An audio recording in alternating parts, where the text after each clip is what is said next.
وہ عورت روز اس نوجوان کو دیکھتی، لیکن وہ بغیر اس کی طرف دیکھے سر جھکا کر اس کی گلی سے گزر جاتا۔ دیکھنے میں وہ کسی مدرسے کا طالب علم لگتا تھا، لیکن اتنا خوبصورت تھا کہ وہ دیکھتے ہی اسے اپنا دل دے بیٹھی، اور اب وہ چاہتی تھی کہ وہ کسی طرح اس پر نظر التفات ڈالے، لیکن وہ اپنی مستی میں مگن سر جھکائے زیر لب کچھ پڑھتا ہوا روزانہ ایک مخصوص وقت پر وہاں سے گزر جاتا اور کبھی آنکھ اٹھا کر بھی نہ دیکھتا۔ اس عورت کو اب ضد سی ہو گئی تھی۔ وہ حیران تھی کہ کوئی ایسا نوجوان بھی ہو سکتا ہے جو اس کی طرف نہ دیکھے، اور اسے ایسا سوچنے کا حق بھی تھا۔ وہ اپنے علاقے کی سب سے امیر اور خوبصورت عورت تھی، خوبصورت اتنی کہ وہ جب باہر نکلتی تو لوگ اسے بے اختیار دیکھنے پر مجبور ہو جاتے۔ اسے حیرت تھی کہ جس کی خوبصورتی کو دیکھنے کے لیے لوگ ترستے ہیں، وہ خود کسی کو پسند کرے اور وہ مائل نہ ہو، اس کی طرف دیکھنا گوارا نہ کرے، اور اپنی انا کی شکست اور خوبصورتی کی توہین پر وہ پاگل ہو گئی، اور کوئی ایسا منصوبہ سوچنے لگی جس سے وہ اس نوجوان کو حاصل کر سکے اور اس کا غرور توڑ سکے۔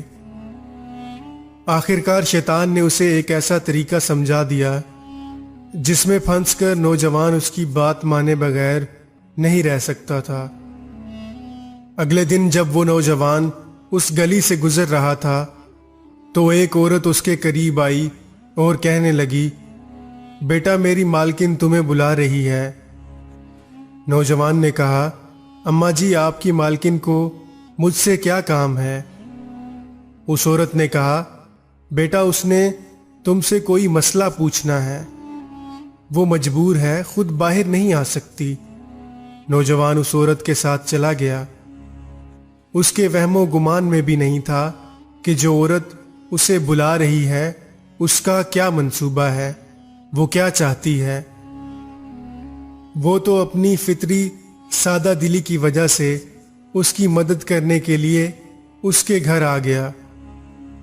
اس کے ذہن میں تھا کہ شاید کوئی بوڑھی عورت ہے جو کسی معذوری کی وجہ سے باہر آنے سے قاصر ہے۔ نوکرانی نے اسے ایک کمرے میں بٹھایا اور انتظار کرنے کا کہہ کر چلی گئی۔ تھوڑی دیر بعد کمرے میں وہی عورت داخل ہوئی۔ نوجوان نے بے اختیار اپنی نظریں جھکا لی کیونکہ اندر آنے والی عورت بہت خوبصورت تھی۔ نوجوان نے پوچھا، جی بی بی آپ نے کون سا مسئلہ پوچھنا ہے؟ عورت کے چہرے پر ایک شیطانی مسکراہٹ آ گئی۔ اس نے اپنے دل کا حال کھول کر اس کے سامنے رکھ دیا اور کہا کہ میری سب سے بڑی خواہش ہے کہ میں ایک دفعہ تمہیں حاصل کر لوں۔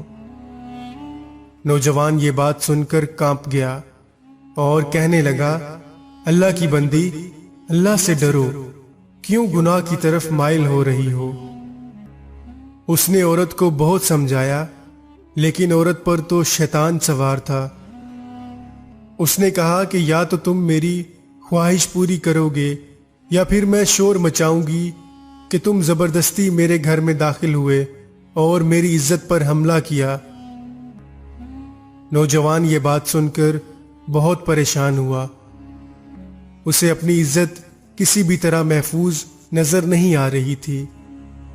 اس کی بات مانتا تو گناہ گار ہوتا، نہ مانتا تو لوگوں کی نظر میں برا بنتا۔ وہ علاقہ جہاں لوگ اس کی شرافت کی مثالیں دیا کرتے تھے، وہاں پر اس پر اس قسم کا الزام لگ جائے یہ اسے گوارا نہیں تھا۔ وہ عجیب مصیبت میں پھنس گیا تھا۔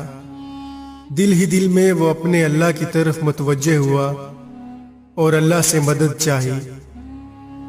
تو اس کے ذہن میں ایک ترکیب آ گئی۔ اس نے عورت سے کہا، ٹھیک ہے میں تمہاری خواہش پوری کرنے کے لیے تیار ہوں، لیکن اس سے پہلے مجھے بیت الخلاء جانے کی حاجت ہے۔ عورت نے اسے بیت الخلاء کا بتا دیا۔